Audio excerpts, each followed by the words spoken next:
Apple's $5 billion spaceship campus is ready for takeoff, but some employees will be left behind. Apple's new $5 billion spaceship campus has captivated the world's attention.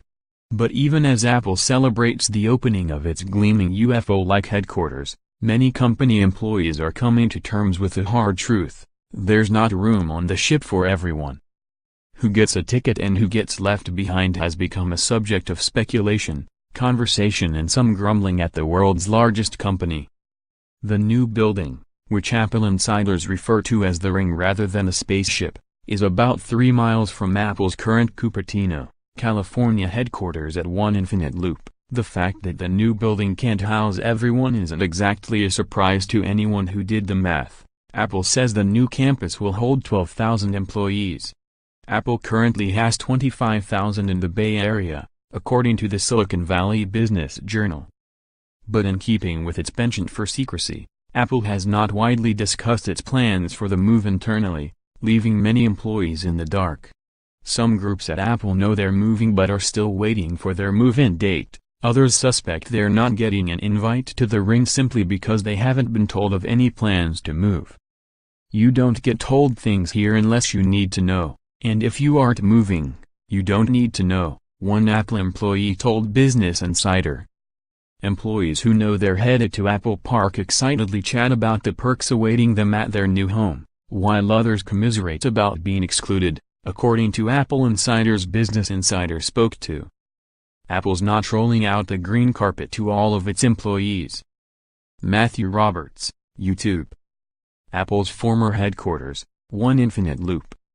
Henry Blodgett, Business Insider.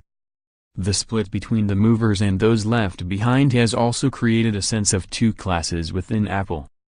Apple's most valuable talent will be moving to the Ring, including executives like CEO Tim Cook, teams full of software developers, and Apple Chief Design Officer Jony Ive's design teams, which will get one of the nicest spots on the 4th floor of the building. But less important divisions, like App Store workers and retail operations, are expected to remain in satellite offices scattered around Silicon Valley. This means those people will often have to travel using Apple's shuttle service to another office just to attend meetings. The rest of us will still be taking silver van after silver van from building to building for all of our meetings, wasting time, gas, and space, the Apple employee told Business Insider. You would think one of the main points of a $5 billion campus would be to bring more people together in the same place. As it is, some Apple employees already take an Apple bus to headquarters, and then have to take a second shuttle to their offices. In Cupertino you can regularly see silver Ford and Toyota vans traveling the roads, ferrying Apple employees from one building to another. There are some white Lexus SUVs in the shuttle fleet, but those are currently for testing, and are part of Apple's self-driving car project, as first reported by the New York Times. Apple executives have cited the existing constellation of scattered offices as one of the reasons for the new headquarters. Apple did not respond to a request for comment on the new campus move. Apple Chief Design Officer Jony Ive, who spearheaded the construction of the campus. Hirschhorn. There are other reasons some groups are excluded from the Ring, or Apple Park, as the facility is officially known.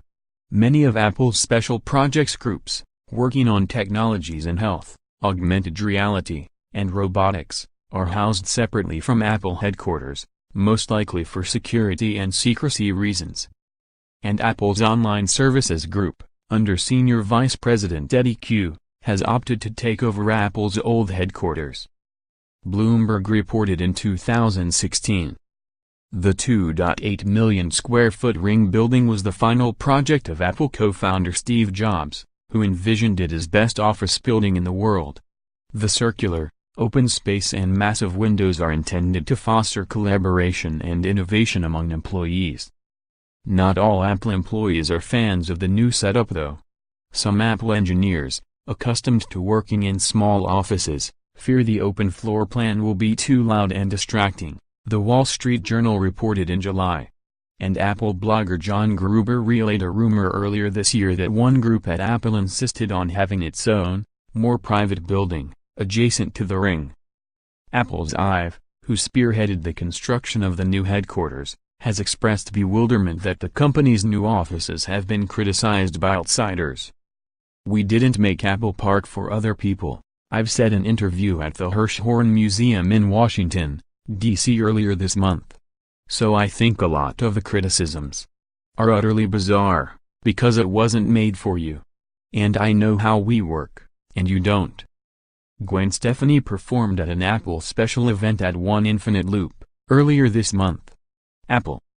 Among the perks for employees at Apple Park are new food and gym facilities, a state-of-the-art theater for on-campus presentations, and a giant garden stocked with fruit trees. At some satellite offices, by contrast, the only lunch options are from vending machines. Special events, like Apple's semi-regular beer bashes, will take place at Apple Park, meaning that employees at satellite offices have to travel to take advantage of some of Apple's best perks.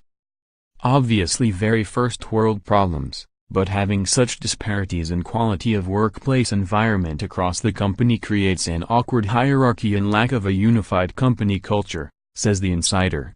Facebook, Google, Airbnb, magnitude smaller, I know, crush Apple on this front. A prestigious address. Kifleswing, Business Insider. Apple continues to build in Silicon Valley. It's building a second spaceship in Sunnyvale, and has been buying and developing a lot of properties. And Apple has grown rapidly since 2011, when the plans for Apple Park were completed. But as rivals and neighbors start to build their giant new campuses, the competition for top talent in Silicon Valley will heat up. It's undeniable that Apple Park is a huge perk for the employees